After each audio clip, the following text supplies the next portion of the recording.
In today's video, I'm going to share with you some ideas to cleanse, protect and bless your sacred space. So do grab yourself a nice warm drink, settle back and enjoy. Hi everyone, welcome back to my channel. I hope that you're all well and safe. In today's video, I'm going to be sharing with you some tips and ideas for cleansing your space, your sacred space. It's not something I set specific dates for, it's something that I kind of feel into.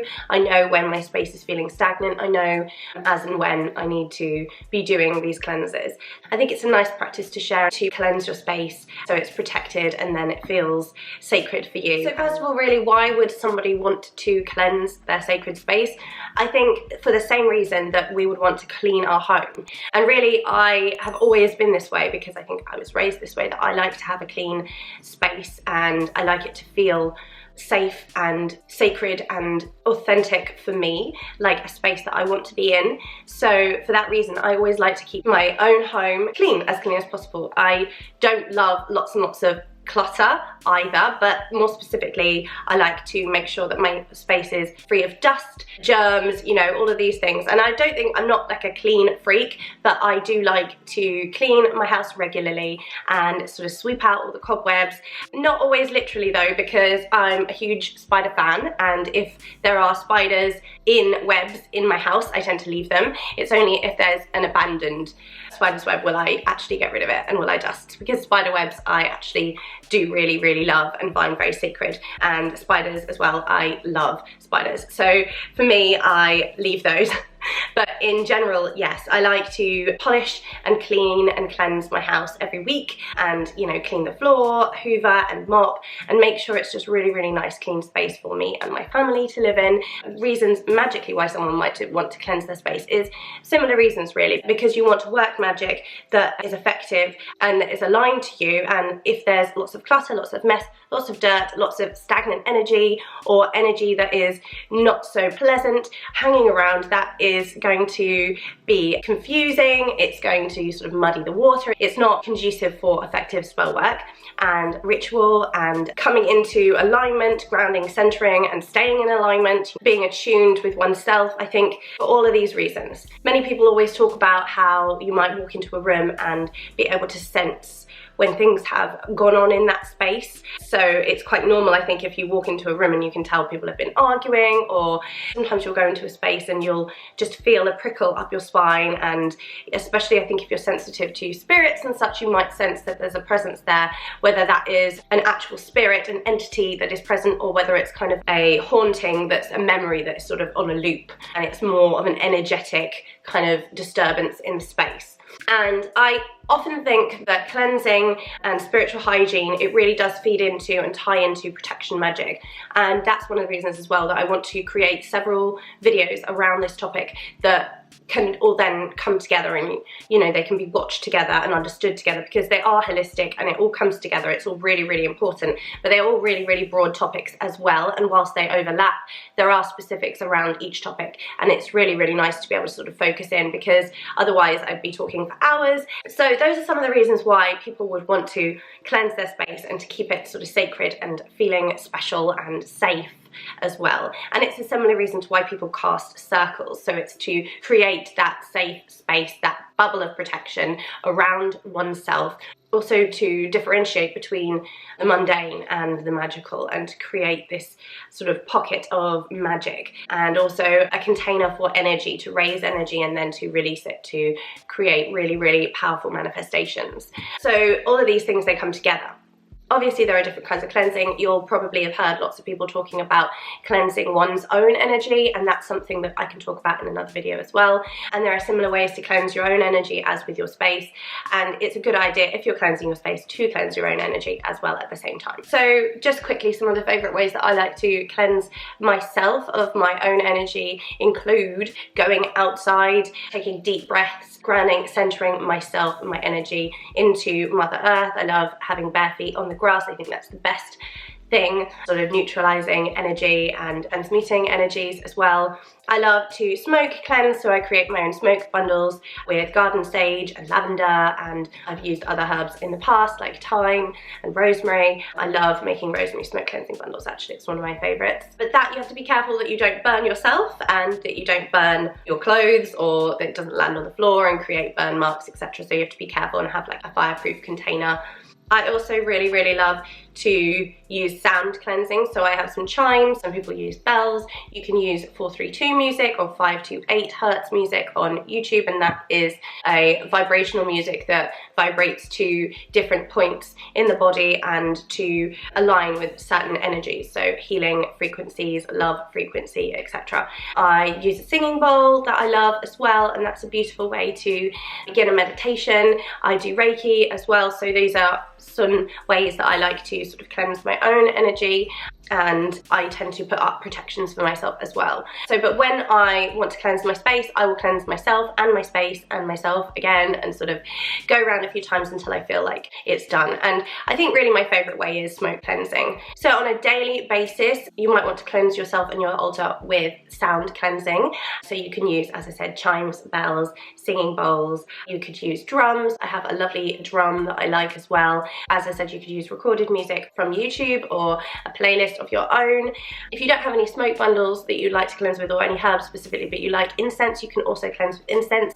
I would recommend using an incense that is sort of purer, an incense stick that is, you know, been hand rolled. I really enjoy sandalwood and patchouli. I would probably advise staying away from things like Palo Santo or white sage scented sticks because of the indigenous nature of those endangered species and how they are sacred to certain indigenous cultures.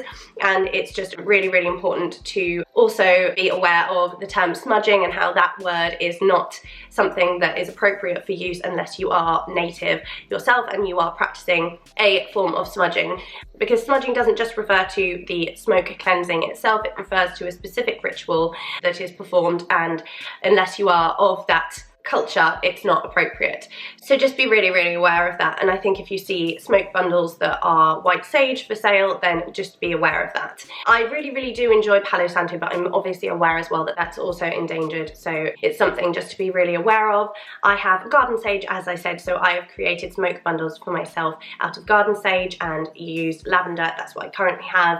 I have used rosemary as well, so I do love using smoke cleansing bundles as well as incense to cleanse the space. There is absolutely something about the scent, and that is just so beautiful. I would also absolutely say you need to open up your windows, all of your windows, and let that fresh air in. And if you have no other way to cleanse, opening your windows in the morning is a beautiful way to cleanse your space. Also, you can use visualization to do this. So whilst opening the windows, you can visualize the air coming in and purifying the space. You can visualize the smoke in different colors and changing colors as the space becomes cleansed and purified. Visualization is a really powerful technique, and it requires practice, it does. And I know some people find visualization very challenging, and so if you have some visual cues or some actual tools such as smoke or sound, etc., visual or auditory physical tools or cues that can help you to visualize, that's a really great thing as well. So you can use those other things that are more common, such as smoke cleansing, sound cleansing, etc., to help you to improve your visualization skills. But I would always use the visualization at the same time. So, and you can see the smoke wafting, so you can imagine it. Just as when I am making prayers and devotionals to the Morrigan, I lift up my prayers on the smoke of the incense or whatever it is I'm burning. Also a beautiful candle. You know, you can use the light from the candle to strengthen your visualization and imagine that bright white light coming through your space, yourself as well, and cleansing and purifying of anything that no longer serves, anything that is lingering, anything that's negative, anything that is neutral and stagnant, and just sort of taking up space, you know, to cleanse that space, clear that space, and create space for the new, and for, you know, a clear head for the day ahead. So you can also use crystals, of course. Selenite is an incredible crystal that I love because many people say it's self-cleansing. I do sometimes tend to waft a little bit of smoke around my selenite because I don't feel that anything is completely, you know, free of needing to be cleansed. But it is a wonderful crystal, and I have some in pretty much every room of the house, which I love. I also love other crystals as well for grounding energies and protective energies, such as obsidian and black tourmaline, carnelian for grounding, as well as that heart-centered, that fieriness. It's beautiful. I mean, crystals, we could be here all day talking about crystals. You can use a clear quartz though, and for cleansing, just be really, really careful if you're using water to cleanse your space and you want to cleanse your crystals with water. Be really, really careful, because many crystals are not suitable for water, and so if you're having a cleansing bath, for instance, you do not want to put certain crystals in the bath with you. Things like quartz are safe, so rose quartz, amethyst quartz is perfectly fine, but things like selenite, they will just dissolve and they are not safe. Celestite as well, you know, you need to be really careful, and you can find information online about which crystals, etc., but just for the ones that you have, just be really aware. So I touched a little bit on water, so of course you can use water to cleanse your space. So you can sain with herbs and dip into some sacred water, some blessed water. Moon water as well is a beautiful, beautiful way to cleanse. You can create cleansing sprays using moon water and using essential oils. You can use some alcohol to increase the shelf life, or you can use witch hazel in place of the alcohol if you prefer not to use that, and that also will extend the shelf life. You'll be able to continue using it. Things like Florida water as well. I have a commercial Florida water that I use at the moment. I have also made Florida waters in the past. I love, love, love homemade Florida water. Nothing smells so good, and it's just so beautiful to cleanse yourself and your space with. And you can also use it on your altar space, as long as you know that there's nothing in that Florida water that is going to upset your surface. So I have some antique wood, and it tends to be okay, but I can't say that all antique wood would be, because I'm not an expert in antique furniture and I'm not an expert in wood furniture at all. So it really does depend on what the finish is, etc. And so I would just be really, really mindful of whatever wood and material you have got, and just making sure that the way you're cleansing is suitable. Many, many people do have altar spaces with altar cloths, so you could switch out your altar cloth and physically cleanse your altar cloth by putting it through the laundry or hand washing it. If it's a delicate silk cloth, you could hand wash that, and just take care with it, you know. I think that oftentimes people really, really do forget that there are mundane ways of cleansing as well, and that's one of the reasons why I don't beat myself up when I'm using bog standard cleansing items to clean with and then imbue my intention into. So when I'm cleaning my house, I will use cleaning products, but I will blow my intention in, or I'll speak my intention as I cleanse. I do like to make my own cleansing products for the house, such as floor washes or polishes with apple cider vinegar and water, and essential oils and herbs or orange peel, lemon peel, etc. And they're beautiful, but what I do find is they don't last very long. So what I tend to do instead is make a one-off wash, which is what I did in this ritual, or I'll make a small batch in a tiny little spray bottle and I'll use it that way. But I do love doing my own, but sometimes it's not practical. So even just using whatever cleaning products you like to use, you know, that are eco-friendly or whatever that you prefer to use at home, and imbuing your intention into it and visualizing it as well. Just because it's a mundane item doesn't mean that you can't use your witchy power and set your intentions and imbue what you're doing with that magic, and you know, increase the intention there. So I touched briefly on essential oils, and of course with essential oils, not only can you add them into oils and sprays, etc., you can add them into oil burners, and so you can add them into wax or oil on top of an oil burner, or into a vaporizer as well, so that the essential oil comes into the space, into the air, and that's a beautiful way to cleanse your space as well. So there are so many ways to do this. With essential oils, it's really important that you're aware of how to be safe using essential oils.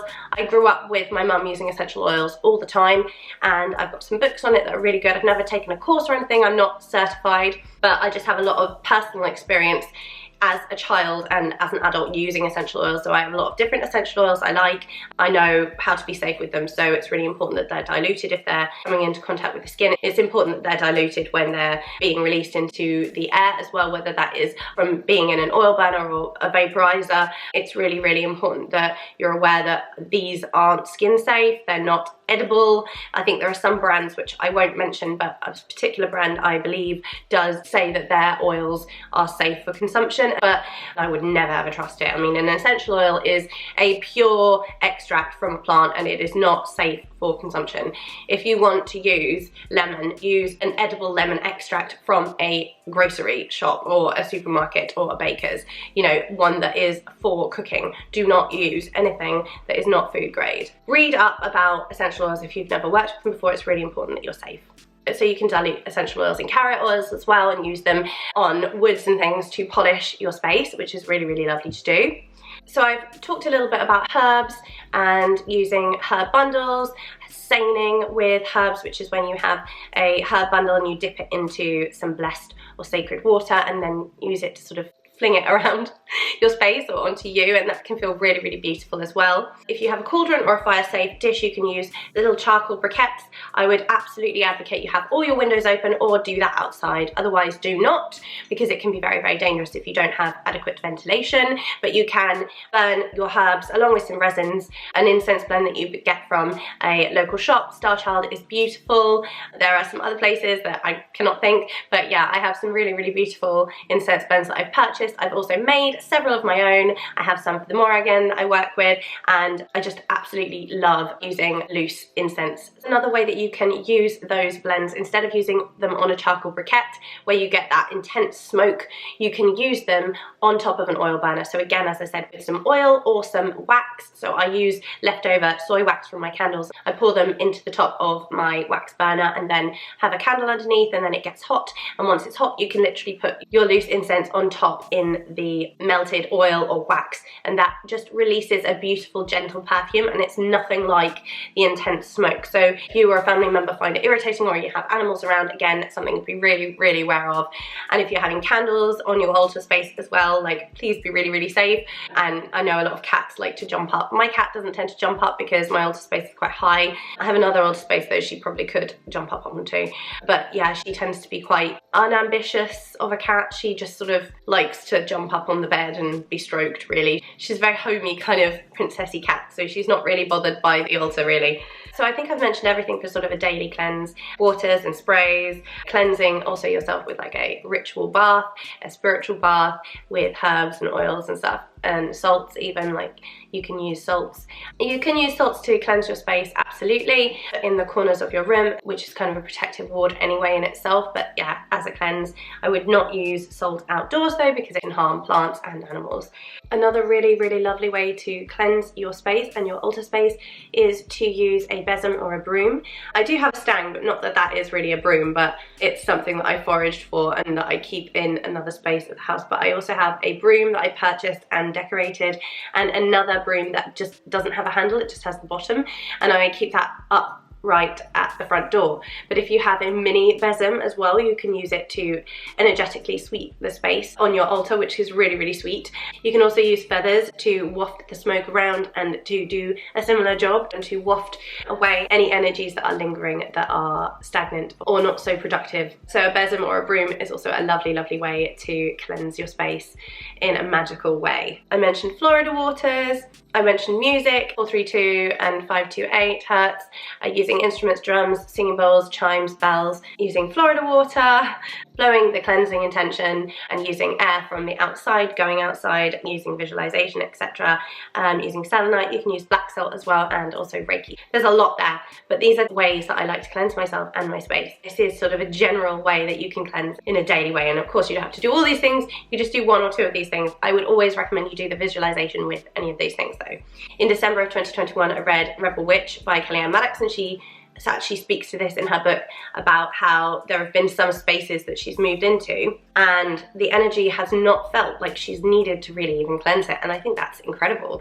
And then obviously there have been places where there has been a need for that, but she has definitely felt into the space and whether or not it's necessary to cleanse. And I think that that is really the mark of a witch who is aligned and connected to energies and able to energy sense in a way that is right for them, and that's really beautiful. I don't think that you should be told you need to be cleansing your altar space every week if you don't feel you need to. So really just feel into what is right for you and your space and what is needed for you in terms of cleansing. And, you know, if anything specific happens that, you know, doesn't feel good to you and you want to cleanse your space, then do it. Feel into what you need to do and cleanse as you need to. If you've got any questions or anything that you'd like me to explain a little bit more, or anything you'd like me to expand upon in another video, please do let me know. I love making videos about witchcraft, magic and spirituality, as well as tarot and divination. So of course, if you have any questions or you'd like me to cover any topics, please do let me know. I would be happy to. Also, if you have any suggestions for cleansing your altar space or yourself, or cleansing in general, then please do leave them below in the description box, because I think it's really, really nice for everyone to share their ideas and their practices. We can all get ideas from each other, which is absolutely lovely. I really hope this video has been helpful for you, and I hope that you enjoy this practice. If you do it, if you've never really cleansed the space before, I'd love to hear how you get on. Or if you do this a lot, I'd love to hear how often you cleanse your space and yourself and your altar. If you did enjoy the video, please do click the like button and share it with any witchy friends who would also enjoy. Coming up on the channel really, really soon, I will have a altar cleansing wash recipe and ritual for you that I'm going to share how I created the recipe for and show you the process. So if you would like to see that, then do subscribe.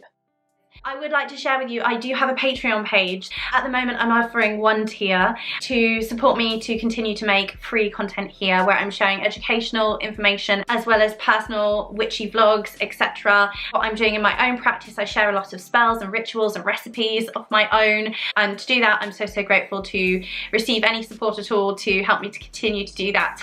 So over there, you can see there's one tier, and I plan to expand and to add further tiers. It's going to be a really, really nurturing, nourishing space where we can have a safe community. If you do want to go and support me there, it would mean absolutely the world to me. I have an Instagram page and a TikTok, so I will link them on the screen as well as down below, so that you can go over and check out what I am getting up to. I'm much more frequently sharing my practice and what I'm reading, what I'm up to on Instagram, because it's quicker and easier than making a whole video and editing it and uploading it. I also have a buy me a coffee page if you would like to go over and give me a little bit of a tip towards a coffee to say thank you for what I share here. And if you've been watching my content, please do think about subscribing, because that really, really helps to support the channel. So do hit that subscribe button, and also while you're subscribing, don't forget to click that little bell notification, because that's how YouTube is going to let you know when I create and upload videos just like this. So with all that said, thank you again so much for joining me. I hope you stay well and safe. Many, many blessings. Bye. Mwah.